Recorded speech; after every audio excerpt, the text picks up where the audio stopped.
Hello students, आज की class में हम पढ़ने जा रहे हैं about cell size and cell shape. तो शुरू करते हैं विद सेल साइज। अब देखो, सेल का जो साइज है वो डिफरेंट टाइप्स ऑफ ऑर्गेनिजम्स में अलग अलग होता है, या अलग अलग प्रकार के सेल्स का साइज जो होगा वो अलग अलग होगा। जैसे कि किसी एक स्पेसिफिक यूकेरियोटिक सेल का साइज अगर आप ले लो, ठीक है, तो यूकेरियोटिक सेल का साइज होता है अराउंड 10 to 20 माइक्रोमीटर। एंड वहीं पे प्रोकैरियोटिक सेल का साइज इससे 10x कम होता है, 10 गुना कम। प्रोकैरियोटिक सेल का जो साइज होगा इससे 10 गुना कम, यानी कि 1 to 2 माइक्रोमीटर इतना होता है, काफी छोटा होता है कंपेयर टू यूकेरियोटिक सेल।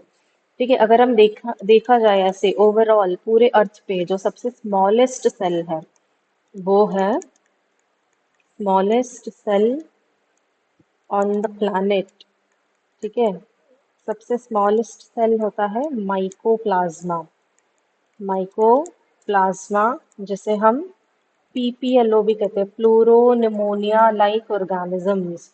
ठीक है, ये एक बैक्टीरियल सेल ही होता है, बट ऐसा बैक्टीरियल सेल जिसके पास सेल वॉल नहीं है, ये एक एक्सेप्शन है। ठीक है, सारे बैक्टीरिया के पास सेल वॉल होता है बट इसके पास नहीं होता है। ठीक है, तो इसका जो साइज है it is in the range of 0.1 to 0.3 micrometer. यानी आप देख रहे हो जो नॉर्मल प्रोकैरियोटिक सेल है उसका होता है 1 to 2 माइक्रोमीटर, उससे भी छोटा है। ठीक है, अब यहाँ पे ये कोई नहीं बोलेगा कि वायरसेस तो नैनोमीटर्स में होते हैं तो उनका तो सबसे छोटा होता है, बट वो सेल नहीं है ना। वायरस एक ए सेल्यूलर ऑर्गेनिज्म है, तो उसे हम यहाँ नहीं कंसिडर करेंगे। ठीक है, तो सबसे smallest cell on the planet is mycoplasma. और उसके बाद अगर देखा जाए सबसे largest cell on the planet, largest cell on the planet is an ostrich egg. An ostrich egg, ostrich का अंडा। ठीक है, ये लार्जेस्ट सेल है।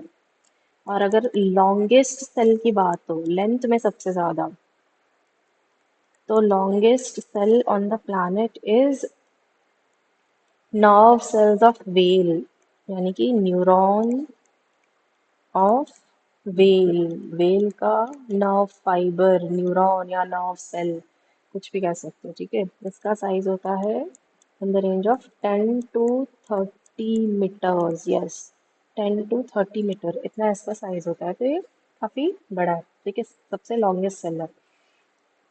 तो ये ओवरऑल ऑन द प्लैनेट कौन सा सेल सबसे छोटा है, बड़ा है, लॉन्गेस्ट है।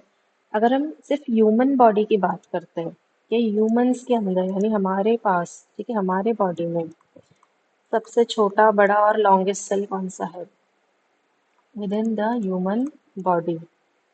ठीक है, सो ह्यूमन बॉडी के अंदर सबसे स्मॉलेस्ट सेल होता है स्पर्म, स्पर्म सेल। सबसे लार्जेस्ट सेल, लार्जेस्ट सेल होता है एग, एग सेल। और सबसे लॉन्गेस्ट सेल जो लेंथ में सबसे बड़ा है वो होता है हमारा न्यूरॉन। ठीक है, ह्यूमन न्यूरॉन का साइज होता है 90 to 100 सेंटीमीटर, यानी अप्रोक्सीमेटली 1 मीटर के आसपास आप कह सकते हो। वेल का 10 से 30 मीटर होता है, हमारा 1 मीटर के आसपास होता है। ठीक है, तो ये था सेल साइज के बारे में एक इंट्रोडक्शन। अब हम देखते हैं अगला टॉपिक आज का हमारा, दैट इज सेल शेप। अलग अलग प्रकार के सेल्स के शेप भी अलग होते हैं, डिफरेंट होते हैं। ठीक है, और क्यों डिफरेंट होते हैं, इसका रीजन क्या है, इसका कारण क्या है। अलग अलग प्रकार के सेल्स का जो शेप है वो अलग अलग क्यों होता है, क्योंकि उनका फंक्शन अलग होता है। तो सेल शेप, किसी भी सेल का शेप बेस्ड होता है ऑन इट्स फंक्शन। ठीक है, तो cell shape is based on the function of cell. जो फंक्शन, जो काम उस सेल का करना है उसके अकॉर्डिंग उसका शेप डिज़ाइन किया होता है ताकि वो अपना फंक्शन अच्छे तरीके से बेस्ट तरीके से परफॉर्म कर सके। It is based on the function of the cell. ठीक है। सो किसी भी सेल का शेप, इसको अगर हम ऐसे दो ब्रॉड कैटेगरीज में अगर डिवाइड करना चाहे तो the shape can be either irregular, यानी कि नॉट फिक्स्ड, कोई एक फिक्स्ड शेप नहीं है, ठीक है, चेंज होता रहता है। द शेप में नॉट बी फिक्स्ड, या दूसरे केस में किसी सेल का शेप फिक्स्ड होगा यानी वही होगा, सेल का शेप चेंज नहीं होगा। ठीक है। सो पहले इरेगुलर शेप वाले ऑर्गेनिजम्स का एग्जांपल देख लेते हैं, सेल्स का एग्जांपल देख लेते हैं, जैसे कि अमीबा। अमीबा का पता है आपको, सेल शेप फिक्स्ड नहीं होता, तो वो उसको हेल्प ही करता है ना एक तरीके से अपना फूड को इनगल्फ करने में। सेल शेप फिक्स्ड होता है तो सूडोपोडिया नहीं फॉर्म कर पाता, तो अपने फूड को इनगल्फ नहीं कर पाता, तो ये उसे हेल्प करता है। दूसरे है WBCs। WBCs को भी तो फैगोसाइटोसिस करना होता है, बिल्कुल अमीबा के जैसे वो भी सूडोपोडिया फॉर्म करके इनगल्फ करते हैं अपने, जो भी हमारे बॉडी में जो पैरासाइट्स होते हैं, पैथोजेंस होते हैं। या WBCs डायपेटाइसिस भी करते हैं, आपको पता है ना। अगर ये कोई ब्लड वेसल है तो ये जो WBC है, ब्लड वेसल में जो छोटे छोटे पोर्स होते हैं उनके थ्रू बाहर निकल आते हैं ना, लिम्फ के साथ, तो उनको ये बाहर निकलने में, स्क्वीज आउट करने में ब्लड वेसल्स से ये इरेगुलर शेप हेल्प करता है। ठीक है। तो इस प्रोसेस को हम डायपेटाइसिस बोलते हैं, जैसे हम सर्कुलेशन वाले चैप्टर में पढ़ेंगे, तो उसमें ये इसको हेल्प करता है, पैथोजेंस को किल करने में हेल्प करता है, तो इसीलिए फिक्स नहीं है सेल शेप। और अगर इसके एग्जांपल्स देखें तो जैसे आपका न्यूरॉन है, न्यूरॉन का जो सेल शेप है वो होता है इलोंगेटेड, लंबा होता है ना न्यूरॉन, अभी हमने देखा 1 मीटर का होता है, इलोंगेटेड एंड ब्रांच्ड, ब्रांचिंग भी होती है। ठीक है। इस तरीके का, कुछ इस तरीके का होता है ना न्यूरॉन, ये उसका सेल बॉडी, ये डेंड्राइट्स, ऐसे। ठीक है, रफ स्ट्रक्चर बना रही हूँ मैं यहाँ पे। ये होते हैं इसके डेंड्राइट्स, ये एक्सॉन टर्मिनल्स। तो ये उसे हेल्प करता है नर्व इम्पल्सेस को कंडक्ट करने में। ब्रांच्ड होता है तो नर्व इम्पल्सेस इजीली एक जगह से दूसरी जगह कंडक्ट कर सकता है।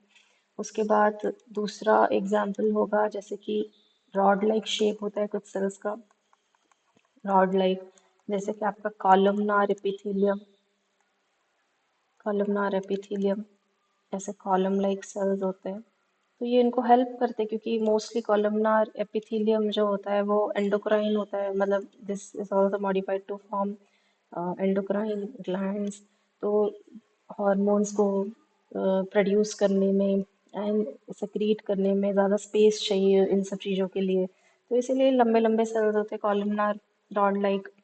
जैसे आपका RBC हो गया, it is round and biconcave,